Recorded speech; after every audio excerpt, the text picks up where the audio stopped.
जय हिंद दोस्तों, कैसे हैं आप सब। तो आशा करते हैं कि आप सब अच्छे होंगे। और आज हम लोग देखेंगे बिहार उत्पाद सिपाही का प्रैक्टिस सेट 8 देखेंगे। इससे पहले जो आपका 7 तक कंप्लीट कराया जा चुका है। यदि आप नहीं देखे हैं तो प्लेलिस्ट में जाइए, वहां पर आपको सारे वीडियो मिल जाएंगे। और इस प्रैक्टिस सेट का आपको प्रतिदिन 2-2 सेट दिया जा रहा है, तो आप लोग दोनों सेट लगाइएगा।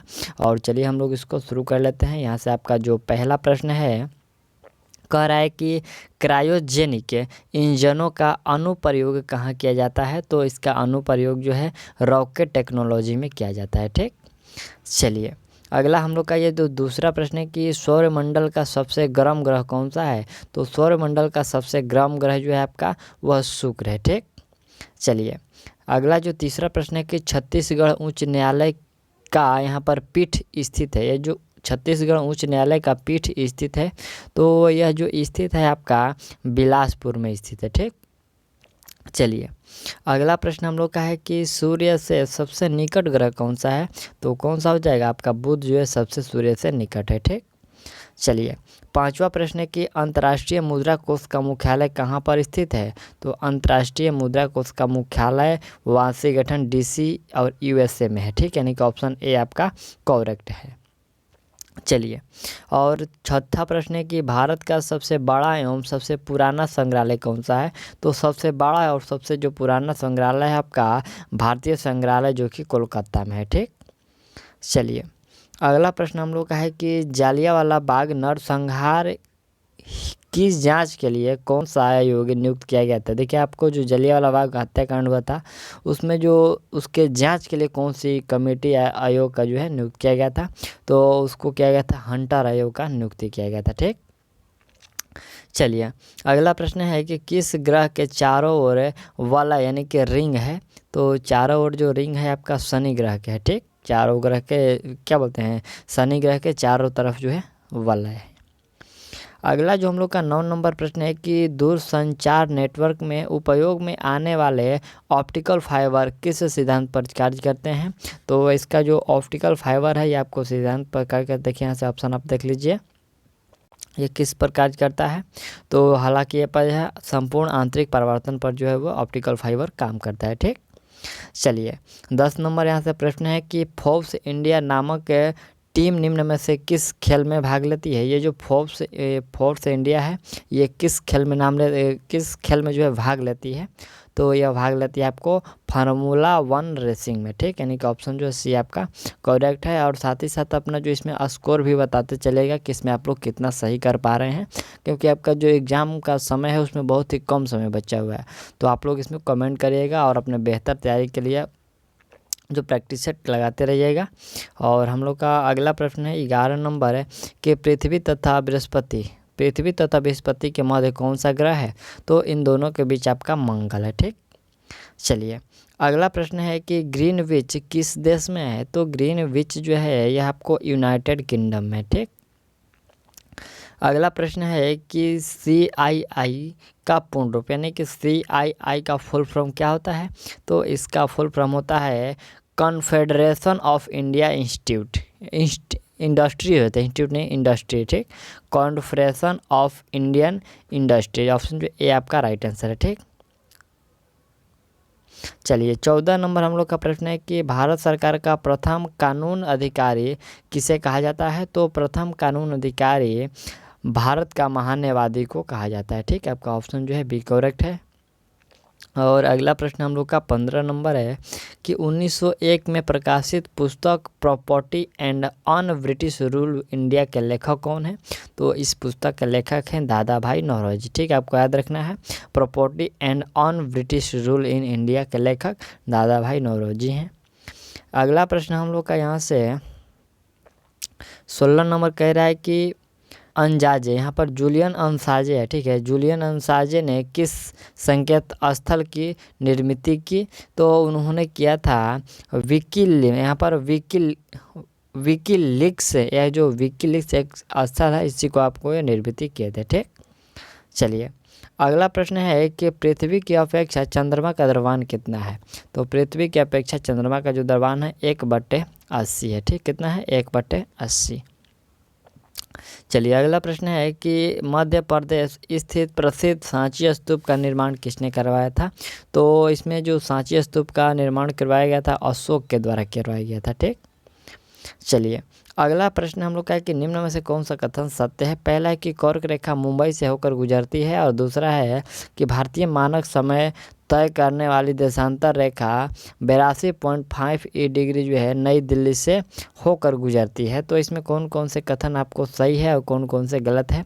तो हालांकि इसमें जो दोनों ही कथन है ये गलत है। ठीक, चलिए अगला प्रश्न है कि भारत और पाकिस्तान के बीच चलने वाली ट्रेन का नाम। तो भारत और पाकिस्तान के बीच यह ट्रेन चलती है समझौता एक्सप्रेस। ठीक, चलिए अगला प्रश्न हम लोग का है कि टेलीफोन का आविष्कार किसने किया। तो टेलीफोन का आविष्कार किसके द्वारा, अलेक्जेंडर ग्राहम बेल के द्वारा किया गया था। ठीक, चलिए अगला यहाँ से आपका 22 नंबर प्रश्न है, मैथ का है और बहुत ही इजी प्रश्न है। इसका क्या होगा, तो इसका का कैलकुलेशन करिएगा और इसका राइट आंसर आपको 100 होगा। ठीक, यानी कि वाट के स्थान पर आपको देना है क्या होगा, 100 होगा। ठीक, चलिए अगला प्रश्न हम लोग का 21, 22, 23 नंबर प्रश्न है, कह रहा है कि निम्न में से कौन सा बैंक भारत में केंद्रीय बैंक की भूमिका निभाता है। तो केंद्रीय बैंक की भूमिका जो निभाता है वो भारतीय रिजर्व बैंक जो है केंद्रीय बैंक की भूमिका निभाता है। चलिए अगला प्रश्न है कि कंप्यूटर मेमोरी को निर्देशित करने के लिए किस शब्द का प्रयोग किया जाता है।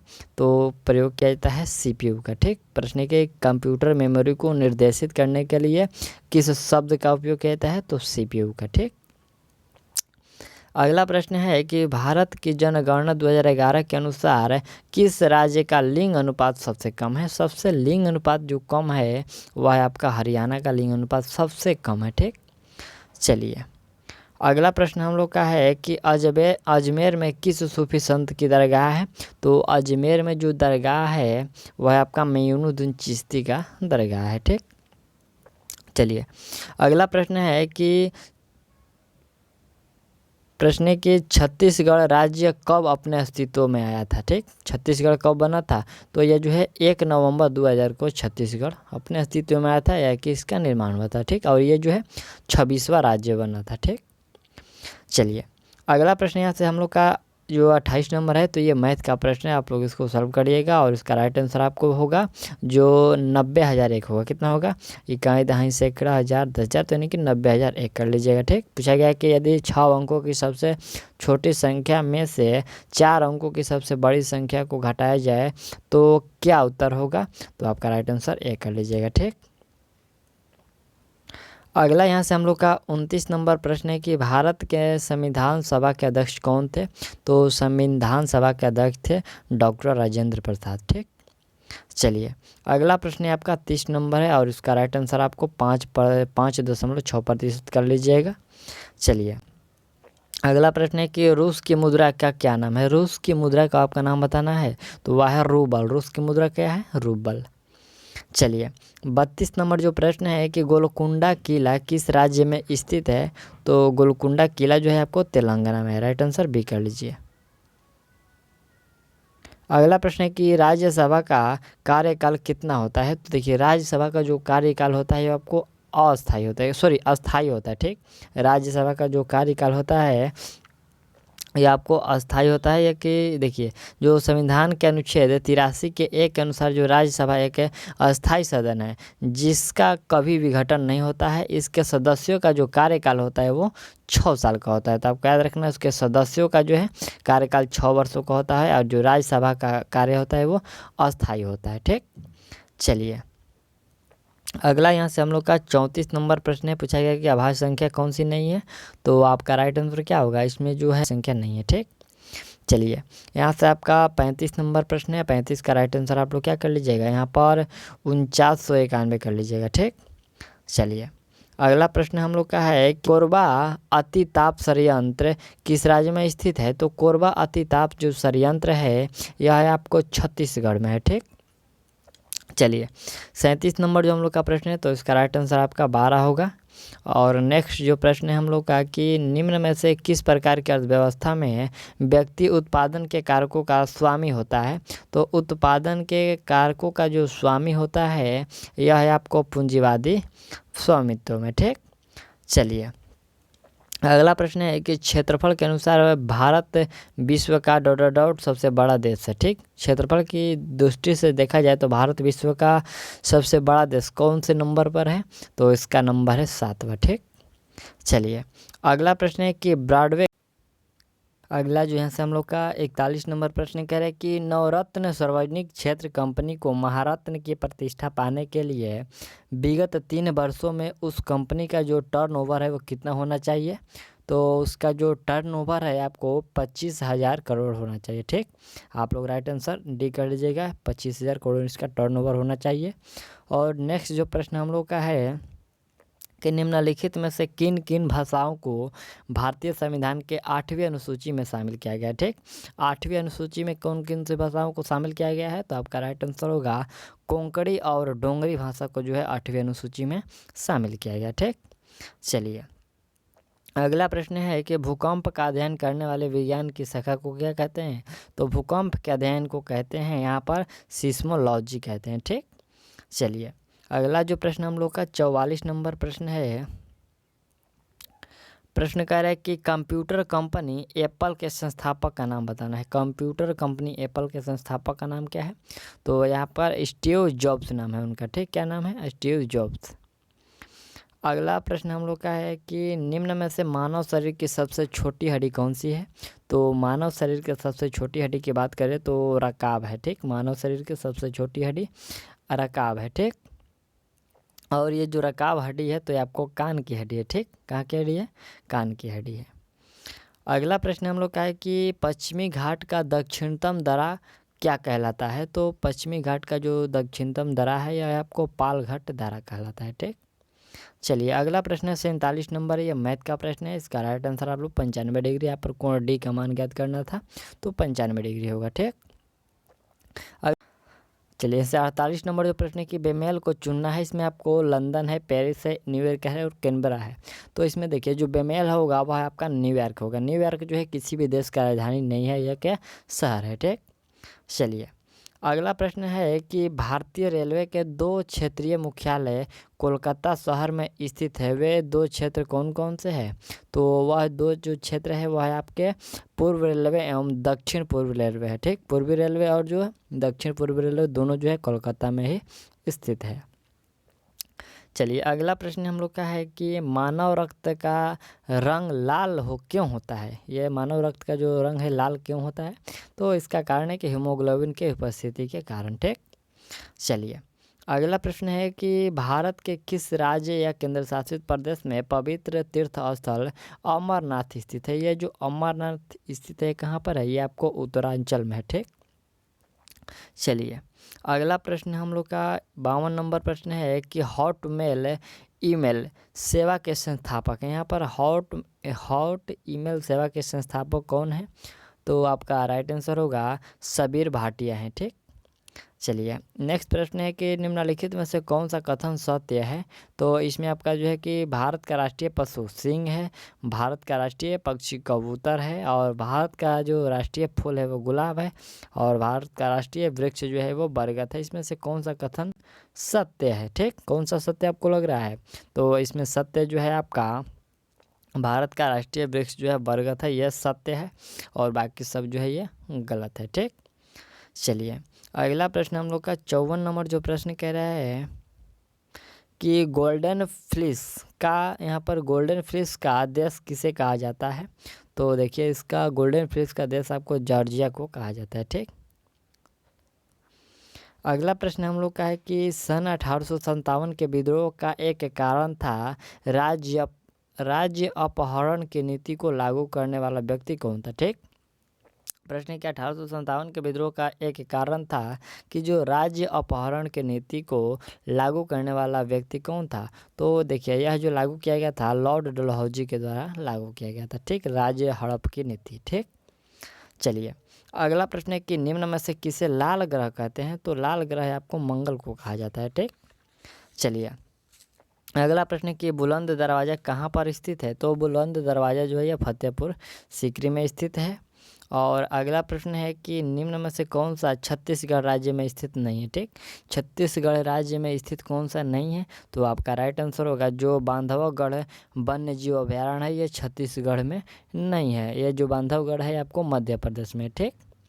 चलिए अगला प्रश्न हम लोग का है कि धनपत राय श्रीवास्तव को सामान्यतः किस नाम से जाना जाता है, तो उनको जाना जाता है मुंशी प्रेमचंद के नाम से, जिनका उस धनपत राय नाम था, ठीक। चलिए अगला प्रश्न है कि security and exchange board of India का मुख्य कार्य क्या है।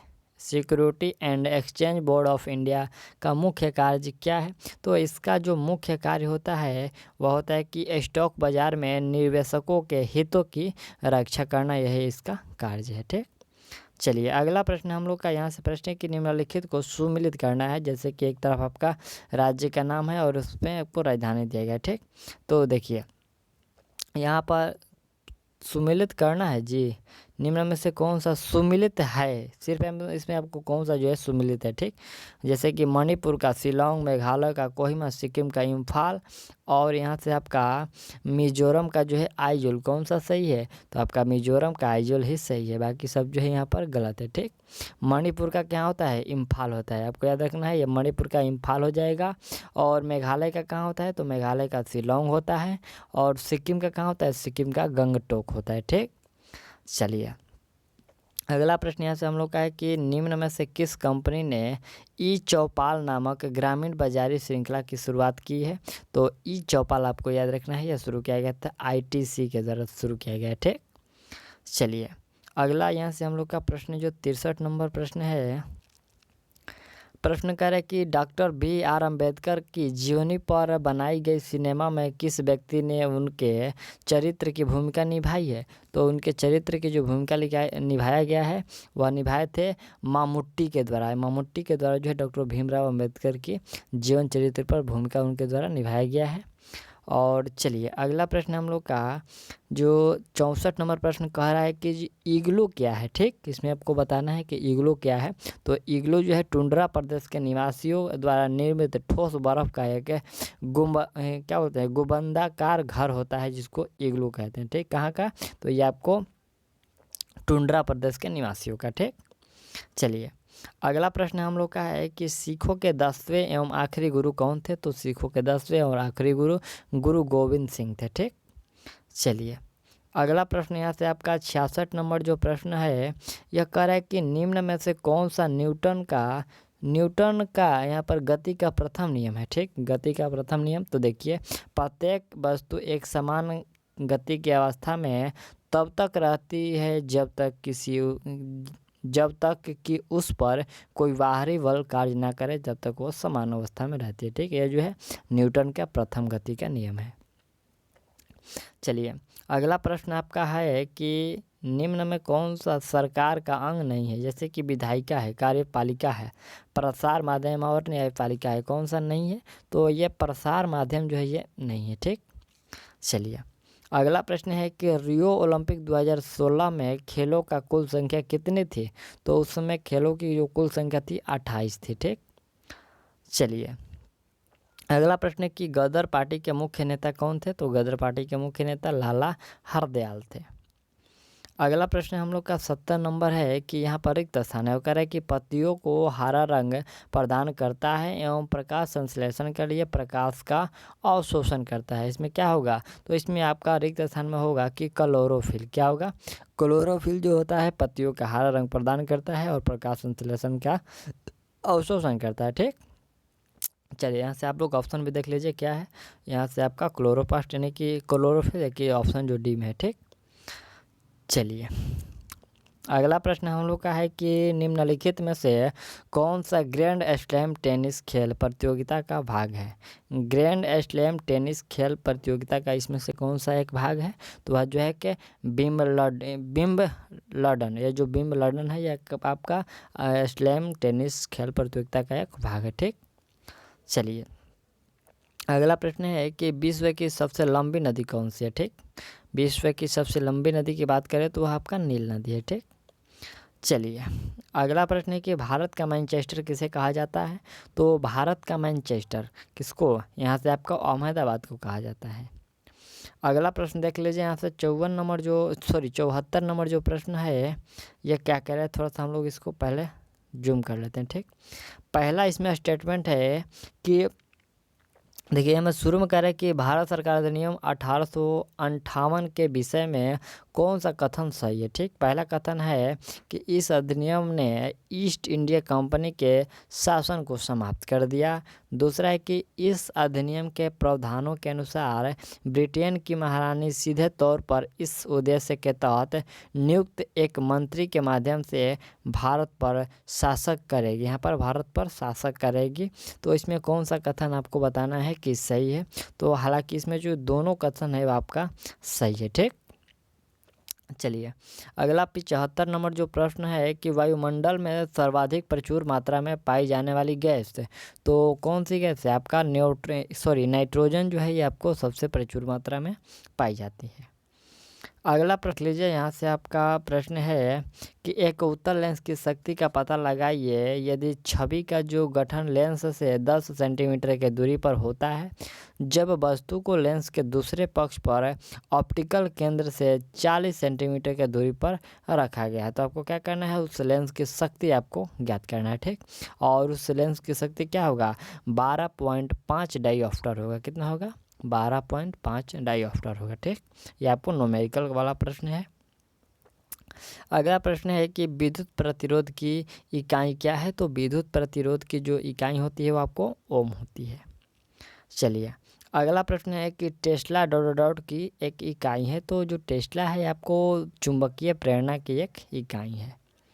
चलिए, नेक्स्ट प्रश्न देखा जाए, यहाँ से हम लोग का 79 नंबर प्रश्न क्या कह रहा है? प्रश्न है कि वस्तु का द्रव्यमान डॉट यहाँ से कि वस्तु का जो द्रव्यमान है ये आपको सब जगह एक समान रहता है। क्या होता है, वस्तु का जो द्रव्यमान होता है वो सब जगह समान होता है।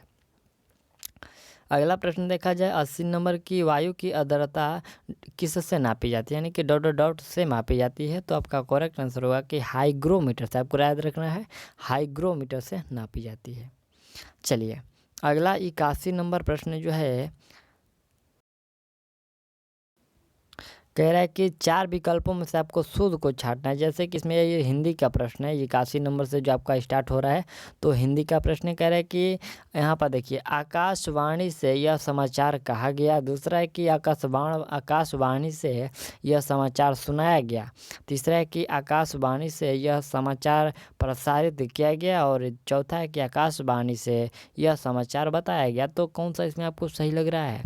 देखिए, इसमें जो आपका कथन सही है कि ऑप्शन सी वाला सही है। क्या है कि आकाशवाणी से यह समाचार प्रसारित किया गया। ये ऑप्शन जो सी वाला है वो बिल्कुल करेक्ट है। ठीक, चलिए, अगला प्रश्न है कि बिल्ली के गले में घंटी बांधना के अर्थ आपको उचित बताना। जैसे कि ये मुहावरे का अर्थ है कि बिल्ली के गले में घंटी बांधना, इस मुहावरे का सही अर्थ क्या होता है? तो इसका होता है कि अपने को संकट में डालना। क्या होता है, अपने को संकट में डालना।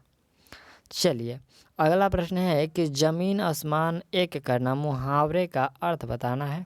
तो इसका अर्थ होगा कि घोर प्रयत्न करना, यानी कि अत्यधिक प्रयत्न करना। ठीक, चलिए, अगला प्रश्न है कि पुरानी हिंदी, उर्दू और अंग्रेजी के मिश्रण से उत्पन्न नई जबान कौन सी है? तो देखिए, यहाँ पर पुरानी हिंदी और उर्दू और इंग्लिश से जो मिश्रण करके जो शब्द बनाया गया है उसको यहाँ पर क्या कहते हैं? ठीक, इसमें आपको बताना है कि उसको क्या कहते हैं। तो उसको आपको हिंदुस्तानी भाषा कहते हैं। ठीक, चलिए, अगला जो प्रश्न हम लोग का है कि पितर पात सरिस मन डोला, पितर पात सरिस मन डोला, इस पंक्ति में मन क्या है? इसमें जो मन का प्रयोग किया गया है, तो ये मन का क्या है? यह मन जो है आपका उपमेय है। क्या है? ये मन जो है ये उपमेय है। अगला प्रश्न है कि नेताजी ने आज़ाद हिंद फौज का नियंत्रण किया, वाक्य की त्रुटियां सुधारना है। ठीक, इसमें देखिए 4 ऑप्शन दिए गए हैं।